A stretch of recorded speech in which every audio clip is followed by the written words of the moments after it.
अस्सलाम वालेकुम वरहमतुल्लाहि वबरकातुहू। हादिया के ज़ुमरे गुफ्तगू शुनीद में आपका इस्तकबाल है। आज हम आपको एक ऐसे स्टूडेंट से, एक ऐसी तालिबा से मुलाकात करवाएंगे ज़ुमरे के तहत जिसने नीट की तैयारी जो है घर पर बगैर किसी कोचिंग के अंजाम दी है। और बगैर कोचिंग के अंजाम देने के अलावा इन्होंने कोई ऑनलाइन क्लासेस भी ज्वाइन नहीं की है।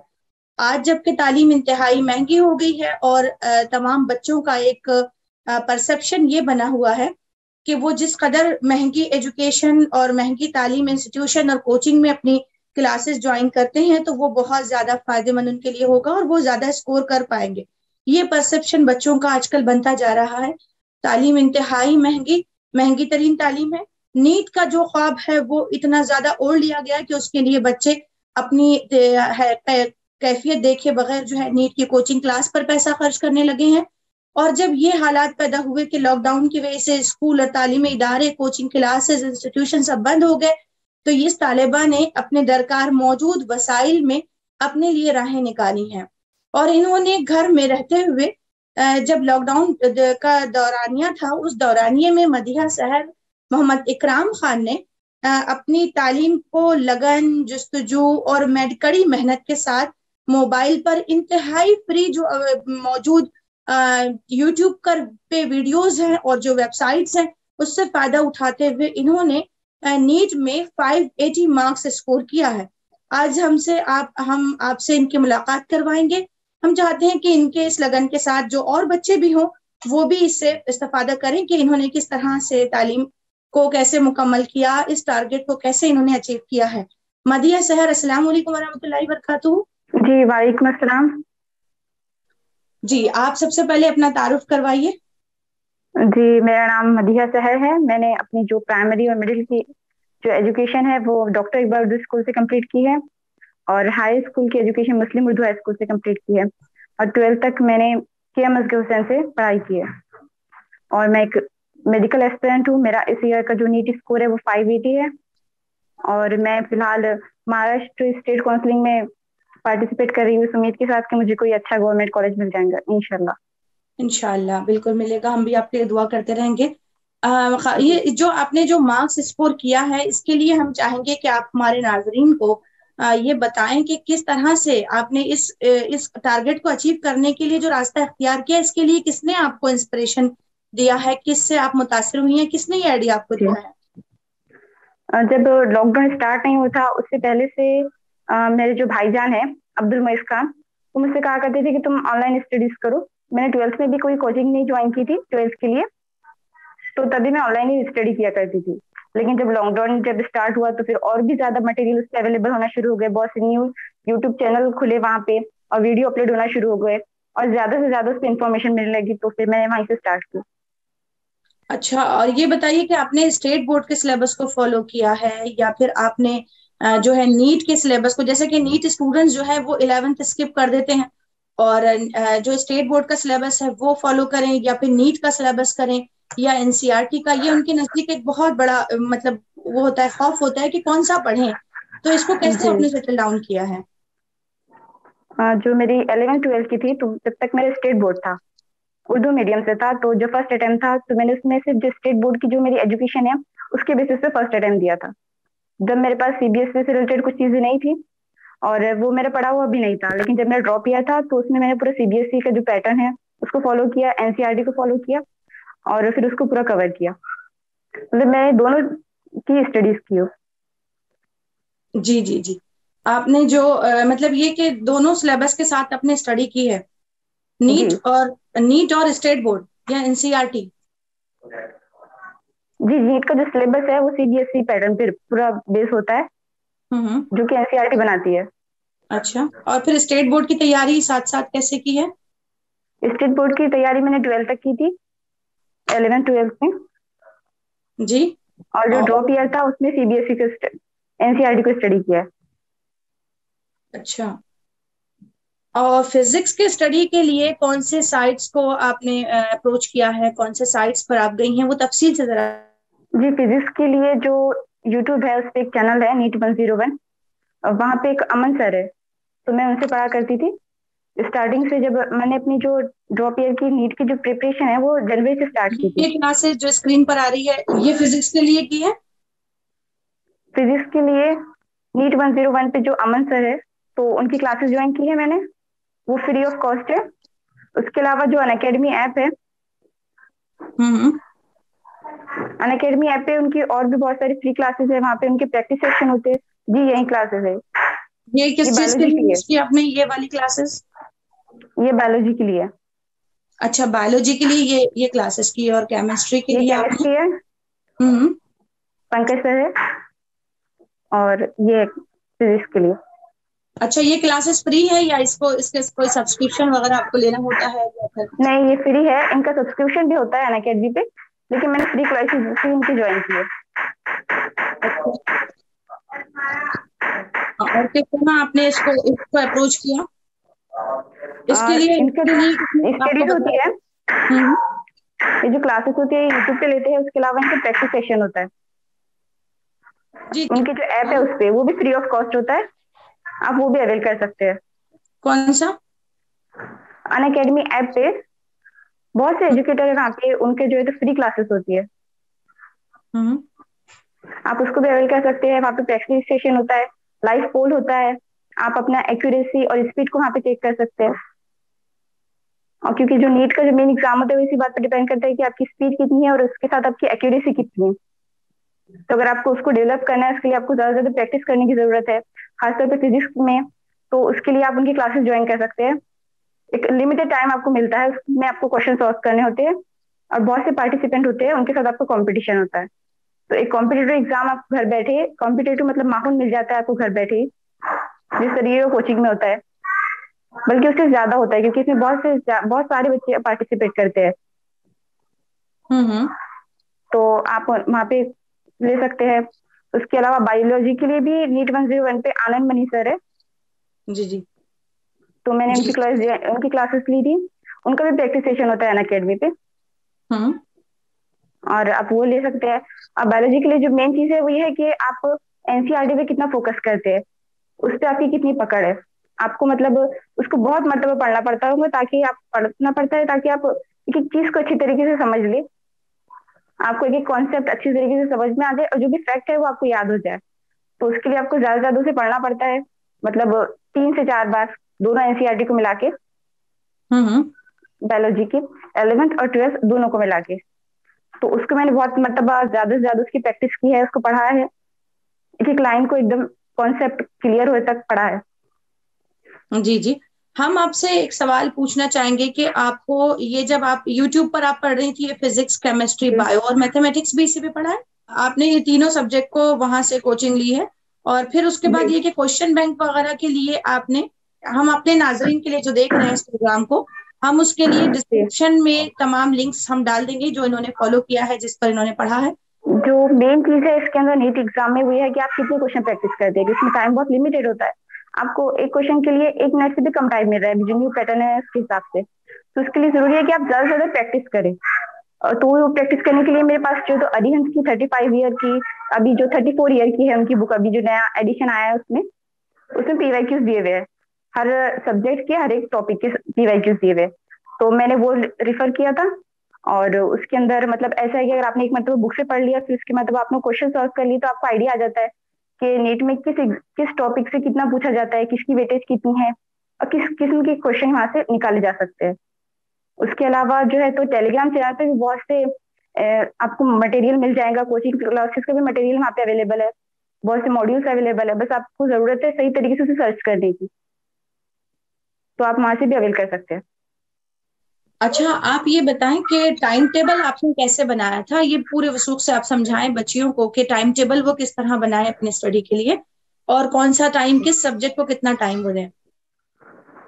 देखिए, टाइम टेबल भी बहुत ज्यादा इंपॉर्टेंट होता है इसके लिए, लेकिन उमूमन क्या होता है, बच्चे इस तरीके से टाइम टेबल बनाते हैं कि हमें यहाँ से यहाँ तक के 2 बजे से 5 बजे तक ये पढ़ना है, फिर 7 बजे से 8 बजे तक ये पर्टिकुलर चैप्टर पढ़ना है। मैं इसकी वजह ऐसा टाइम टेबल बनाती थी कि मुझे आज दिन भर में ये पर्टिकुलर 3 टॉपिक कंप्लीट करने हैं। टाइम को लिमिट नहीं रखती थी कि इतनी देर में करने हैं, ये इतनी देर में, हो सकता है वो उससे जल्दी हो जाए, ये हो सकता है वो उससे लेट हो जाए। तो आई थिंक आप सबको ऐसे प्रिपेयर करना चाहिए कि आप दिन में सुबह उठने से पहले ये सोच ले, जब आप बिस्तर में ही बैठे, मतलब फजर से पहले, कि आज आपको कौन कौन से जो टॉपिक है वो कंप्लीट करने हैं। और फिर मैं फजर के बाद से अपनी स्टडीज शुरू कर देती थी। स्टार्टिंग में मैं बायो लेती थी, और दोपहर के टाइम पे फिजिक्स लेती थी, और रात में केमिस्ट्री। अप्रोक्सीमेटली 8 to 10 आवर हो जाता था स्टार्टिंग में। और जब लास्ट में था, जब रिवीजन टाइम था, तो मैं कोशिश करती थी कि अपना पूरा दिन का जितना भी टाइम है वो सब स्टडी में जाए। मतलब जी। आपने 8 to 10 आवर ये जो है सिर्फ 3 या 2 टॉपिक किया है, तो क्या सब्जेक्ट को भी डिवाइड किया कि आज से फिजिक्स पढ़ना है, आज केमिस्ट्री पढ़ना है या बायो पढ़ना है, इस नहीं, तरह? मैं तीनों सब्जेक्ट को एक दिन में तीनों सब्जेक्ट लेती थी। 3 टॉपिक 3 सब्जेक्ट। सब्जेक्ट के एक टॉपिक। तो देखिए, स्टार्टिंग में जब आप फजर में उठते हैं, उस वक्त आपका माइंड भी फ्रेश होता है, और आपकी जो याद करने की कैपेसिटी होती है वो ज्यादा होती है। तो उस वक्त मैं बायोलॉजी की जो फैक्चुअल चीजें हैं, जो आपको याद करना है, जो भी डाटा है या फिर जो भी एग्जाम्पल है, उन सबको लर्न किया करती थी। और ऑनलाइन क्लासेस जो थी, तो उनको मैं रिकॉर्डेड देखा करती थी, जाके आपका टाइम सेव हो। उसको आप 1.5x पे, 1.75x पे स्पीड पे भी देख सकते हैं, तो उससे आपका ज्यादा टाइम सेव होगा। तो जो रिकॉर्डेड क्लासेस है ऑनलाइन के अंदर, वही देखा करती थी। और इसके अलावा जो है, तो दोपहर में फिजिक्स पढ़ा करती थी। दोपहर में क्या होता है नॉर्मली, कि हम खाना वाना खा लेते हैं, तो नींद जैसी आने लगती है। इसलिए अगर हम कोई फैक्ट वाली चीजें पढ़ेंगे, जैसे केमिस्ट्री और बायो, किताब लेके बैठ जाएंगे, तो आई थिंक आपको इतना ज्यादा समझ में नहीं आएगा। उसकी वजह अगर आप वो टाइम पे प्रैक्टिस करेंगे, तो आपका माइंड अच्छे से चलेगा, आई थिंक। जी, तो जी। मतलब ये कि फजर फजर में उठना शर्त है, जी जी और बिल्कुल। फजर की नमाज के बाद आपने ये किया, और इसके हाँ लिए हाँ। तहज्जुद वगैरह के, इससे अल्लाह की इस्तिआनत भी आपके साथ साथ जारी रही, शायद जी यही बात है। अल्हम्दुलिल्लाह। जी। जी, आप ये बताएं कि देखिए उमूमन ये होता है कि कोचिंग क्लासेस में जो अच्छी कोचिंग क्लासेस होती हैं, तो वहाँ ये इसका अट्रैक्शन बच्चों को बहुत होता है। वो क्वेश्चन इसके कोचिंग क्लास की दहलीज पे इसलिए जाते हैं कि क्यूरी सेशन वो है जो हफ्ते में एक मरतबा होता है। बहुत सारे ऐसे होते हैं, प्रॉब्लम्स होते हैं बच्चों को, जिसमें उसको सॉल्व करने के लिए वो चाहते हैं कि क्यूरी सेशन हो और उसमें वो अपना सेटिस्फाई हो। तो इस सारी चीजों को आपने कैसे रिकॉर्ड किया? क्यूरी सेशन कौन कौन से मतलब साइट्स जो हैं आपको प्रोवाइड करती हैं? क्या लाइव सेशन भी होता है? इस पर आप तफसील से जरा हमारे नाज़रीन को समझाएं। जी, ऑफलाइन क्लास का ये भी बहुत फायदा होता है कि वहाँ पे एक मेंटर होता है, आप उससे जाके क्वेश्चन कर सकते हैं। तो उसको, अगर आपको ये सारी चीजें आपको ऑनलाइन में अवेल करनी है, तो आप एक पर्टिकुलर टॉपिक के लिए सिर्फ एक वीडियो नहीं रहता है ना। जैसे आपको बायोलॉजी में कोई एक पर्टिकुलर चीज समझ में नहीं आ रही, ऐसा तो नहीं होगा कि आपको पूरा ही समझ में नहीं आ रहा, पूरा चैप्टर समझ में नहीं आ रहा। उसमें एक पर्टिकुलर टॉपिक होगा जो आपको समझ में नहीं आ रहा होगा, तो आप उसको सर्च कर सकते हैं यूट्यूब पे, गूगल पे। बहुत सारी है वहाँ पे वेबसाइट अवेलेबल, वहाँ पे सर्च कर सकते हैं, और वहाँ पे आपको उसका आंसर भी मिल जाएगा। या फिर आप वीडियो देख सकते हैं, उसे डबल डबल देखे, दूसरे बुक्स रिफर्स करें, कहीं ना कहीं जाके आपकी जो क्यूरी है तो वो सॉल्व हो ही जाएंगे। आई थिंक ऐसा नहीं होता है कि आपको मिल ही नहीं रहा है इसका जवाब, यूट्यूब पे तो आपको मिल ही जाएगा। आप 2-3 वीडियो और देखिए उसी सेम टॉपिक पे, उस पे एनिमेशन वीडियो भी बहुत से अवेलेबल है, आप उससे भी समझ सकते हैं। अच्छा, ये जी। जैसा कि अभी बच्चों के दरमियान में ऑफलाइन क्लासेस नहीं है, फिजिकल क्लासेस नहीं हो रही है, तो ऑनलाइन में वो बायजूस का या फिर कोई और भी बहुत सारे इसका लेता है, तो इसके बारे में आपने नहीं सोचा? मतलब आपको कोई हेजिटेशन या परेशानी नहीं थी? आप सेटिस्फाइड होकर इसको नहीं। स्टडी कर? जी। हाँ, इसमें सब्सक्रिप्शन भी बहुत से अवेलेबल होते हैं, अकेडमी पे भी सब्सक्रिप्शन है। लेकिन आप देखेंगे कि यूट्यूब पे इतना सब कुछ अवेलेबल है कि आपको फालतू के पैसे नहीं खर्च करने चाहिए ना, जब आपको यहीं पे सब कुछ मिल जा रहा है। स्टडी मटेरियल आपको आपको ले लीजिए, आप या हार्ड कॉपी ले लीजिए, या सॉफ्ट कॉपी भी अवेलेबल है वहाँ पे, टेलीग्राम चैनल पे। और जितनी भी जो इन्फॉर्मेशन है वो सब आपको यूट्यूब पे अवेलेबल है, जो वो पढ़ाते हैं उनके चैनल पे। सब्सक्रिप्शन लिए बात, वो सारी चीजें आपको यहाँ पे फ्री ऑफ कॉस्ट अवेलेबल है। तो आई थिंक आप सबको ये प्रीफर करना चाहिए। हाँ बिल्कुल, जुनून, सच्ची लगन और दयानतदारी हो तो आप आसानी से अपने रास्ते खुद निकाल सकते हैं, यही आप शायद कहना चाह रही हैं। और आपके इस सारे अंदाज जी। से यही लग रहा है, अल्हम्दुलिल्लाह। एग्जाम के पेपर के बाद आपको कैसे लगा कि कौन सा सब्जेक्ट जो है किसी साइट पर आपने बहुत ज्यादा तवज्जो से पढ़ा, और पेपर सॉल्व करने के बाद आपको ऐसा महसूस हुआ कि ये जो मतलब ये इससे मुझे बहुत फायदा हुआ है, जी। तो ये साइट पर जाकर मुझे ज्यादा आसानी हुई है, या इनका क्वेश्चन बैंक बहुत अच्छा था? वो भी आप थोड़ा सा स्पेसिफाई करके बताएं। जी, बहुत अच्छा क्वेश्चन किया आपने, कि एग्जाम के बाद कैसे आपको लगा। कि आई थिंक जो मैंने जो बायोलॉजी की स्टडी की थी आनंद मनी सर से, वो बहुत अच्छी थी। क्योंकि बहुत से कोई सारे क्वेश्चन मुझे ऐसे लग रहे थे कि ये सब तो मेरे सॉल्व करे हुए, ये सब तो मेरे प्रैक्टिस करे हुए हैं, बहुत इजीली हो जा रहे थे। तो आई थिंक कि आपको बायोलॉजी के लिए तो उन्हीं का फॉलो करना चाहिए। और फिजिक्स में मुझे जी, लगा आप कि अपने फिजिक्स ज्यादा टीचर का वो जो साइड है बायोलॉजी के लिए स्पेशल, आप उसको थोड़ा सा और वाज़ेह करके बता दीजिए। जी, यूट्यूब पे चैनल है उनका, नीट 101 करके, उसपे उन्होंने रिकॉर्डेड लेक्चर है, आनंद मनी करके उनका नाम है, डॉक्टर आनंद मनी। वो MBBS है वो भी, तो वहाँ पे आप उनको ले सकते हैं। उसके अलावा अनअकैडमी पे एक और चैनल है, तो वहाँ पे भी वो पढ़ाते हैं। अभी फिलहाल शायद उन्होंने उनका खुद का शुरू किया है कुछ सेटअप, उसके बारे में मुझे ज्यादा इन्फॉर्मेशन नहीं है, लेकिन अब जो नीट 101 है उस चैनल पे उनके रिकॉर्डेड लेक्चर है, और आई थिंक आपको रिकॉर्डेड लेक्चर ही देखने चाहिए, उससे टाइम ज्यादा सेव होगा। हाँ, इंशाल्लाह हम नीट 101 जो आपने कहा है उसका डिस्क्रिप्शन में हम आपको उसकी लिंक दे देंगे आपको। जी, ये जो बायो के लिए आपको नीट 101 के लिए तशक्कुर के जज्बात उभरे एग्जाम के फौरन बाद। जी जी। जी जी। अच्छा, उसके अलावा तो जी जी बोलिए। फिजिक्स वाला करके है एक, आप आई थिंक बहुत से स्टूडेंट होंगे नीट के, उनको पहचानते ही होंगे। तो उन्होंने भी उनके लिए थे, आखिरी पे लेक्चर लिए थे उम्मीद सीरीज करके, उसमें हम्म उन्होंने क्वेश्चन सॉल्व कराए थे, पूरी टीम है उनकी। हम्म। तो आई थिंक वो भी बहुत ज्यादा यूजफुल थे। बिल्कुल फ्री। जी, बिल्कुल फ्री थी, यूट्यूब पे थे। हाँ, और कोई लाइव लेक्चर वगैरह भी का भी ऑप्शन वो देते हैं, बिल्कुल लाइव रहते हैं हाँ, लाइव स्टूडेंट। लेक्चर भी होते हैं, जो हम्म क्लासेस होती है ना, सब लाइव क्लासेस होती है। लेकिन उसमें क्या होता है ना, आपका आई थिंक ज्यादा टाइम जाता है, आप थोड़ी स्पीड बढ़ा के भी देख सकते हैं, टाइम सेव कर सकते हैं। फिर स्टार्टिंग में वो थोड़ा कन्वर्सेशन करते हैं स्टूडेंट के साथ, डाउट लेते हैं। तो आई थिंक अगर आप बाद में रिकॉर्डेड देखेंगे तो ज्यादा बेस्ट रहेगा।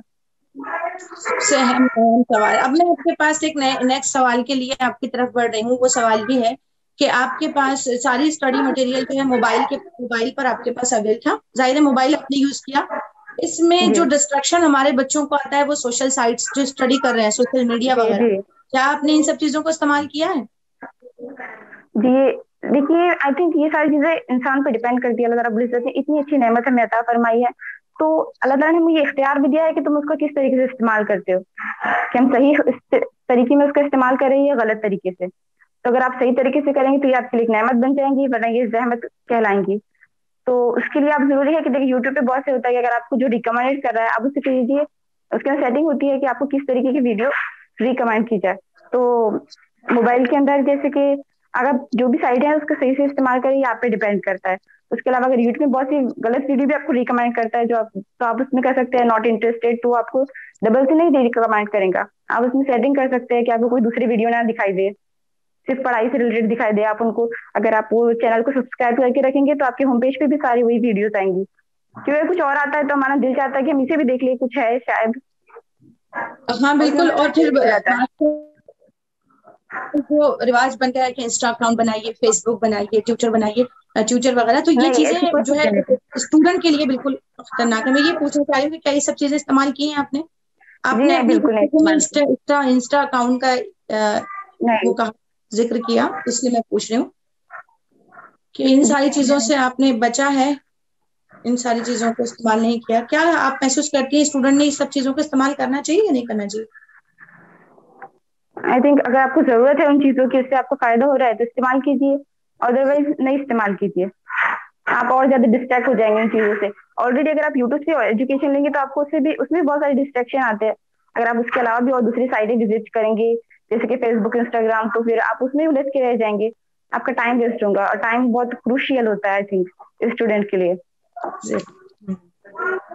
अच्छा, जो बच्चों के अंदर एक ये बन गया है, मतलब एक माइंड सेट है कि 11वीं का जो निसाब है इसको बिल्कुल छोड़ दिया जाए, 11th का और फोकस होकर, और 11th 12th जो है वो किया जाए, मतलब 11th 12th का निसाब छोड़कर सिर्फ नीट को फोकस किया जाए, तो ये ज्यादा फायदेमंद है इस सिलसिले में या नहीं है, ये मैं पूछना जो चाह रही नीट का जो सिलेबस है वो पूरा 11th 12th के सिलेबस पे, जो सीबीएसई की जो किताबें हैं उनमें से है।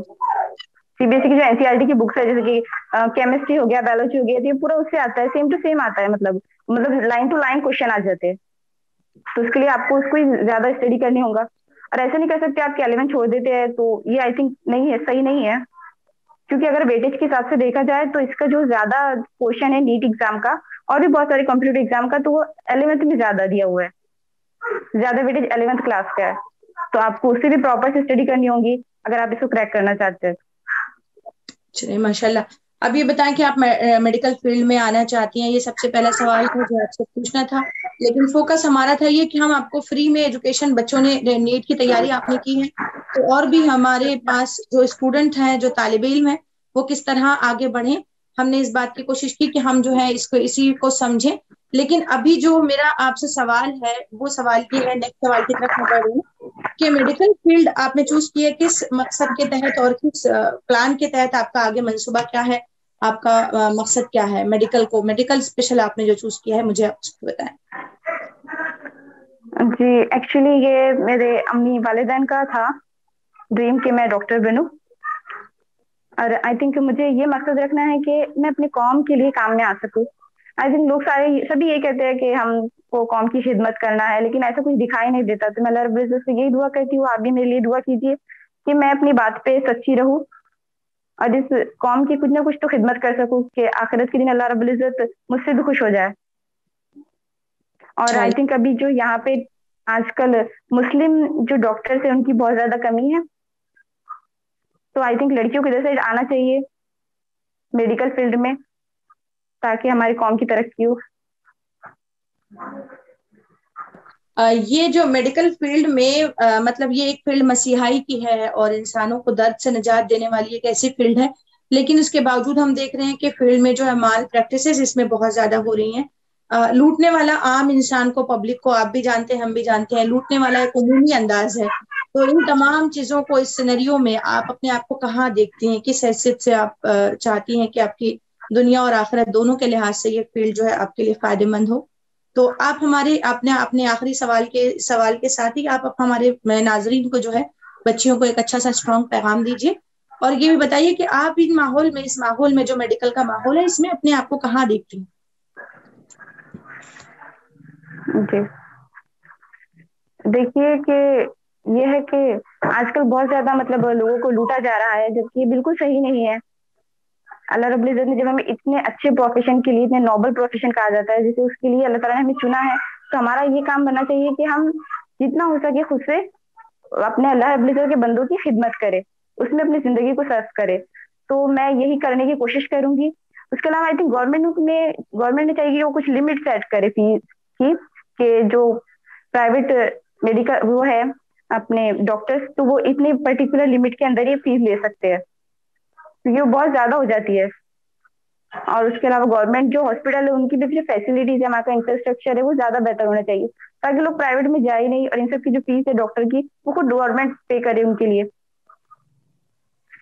और मैं सबको यही पैगाम देना चाहूंगी कि आप लोग ज्यादा से ज्यादा हार्डवर्क करें। ये कहा जाता है कि smart work is better than hard work, लेकिन आपका स्मार्ट वर्क तभी अप्लाई होगा जब आप ऑलरेडी हार्डवर्क कर चुके हो। तो इसलिए जरूरी है कि पहले आप अच्छे से हार्डवर्क कर ले एकदम सही डायरेक्शन में।